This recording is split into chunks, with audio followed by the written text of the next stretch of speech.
explain to you in words the power. When I was in between these guys, it's just like very humbling, man. Two seriously powerful human beings. This guy's pretty talented. Yeah. The coach, I mean. Dan done it. I'm curious, done it in front of you. Obviously a big part. The storyline, and I'm sure a lot of people are excited to see this fight now. I just wanted to ask you one more question about the Bobby Green, Rafael Fiziev fight. You got Stipe out there still too, so it means there's a lot of fun coming up over the next, year and a half. Dana, right here in the back.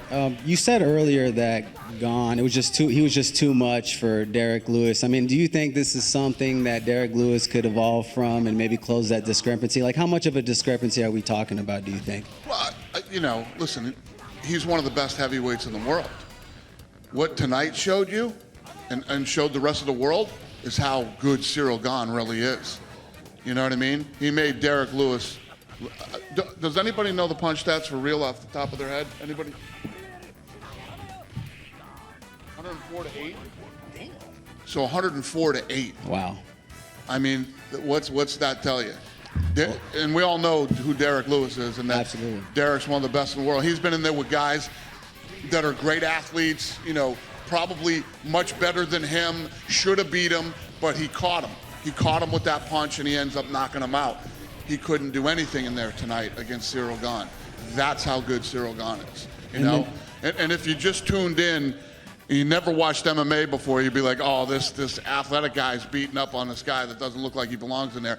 But we know that's not the case. We know exactly who Derek Lewis is. And tonight was just Cyril Gane's coming down. Is it Amanda Nunes or She not? asked me that too. Yeah. Okay.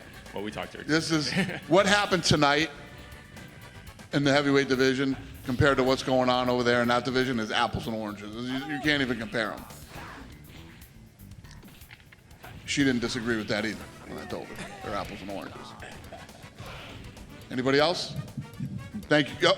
What's up? Give us some insight on that $1 billion streaming deal. I know you that's progressive sport. That's big time stuff right there. Is that what? What's the question? The $1 billion streaming deal that y'all got. The streaming deal? Yeah. What about it? How that put y'all up there with the big boys with the big TV deal that people. I'm pretty sure about 4 or 5 years ago you were wanting this. It's kind of, I'm gonna say it's a dream come true, but I'm pretty sure it's been on your priority list. Well, there's I say it to you guys every week. This sport's on fire right now, man. I mean, if you look at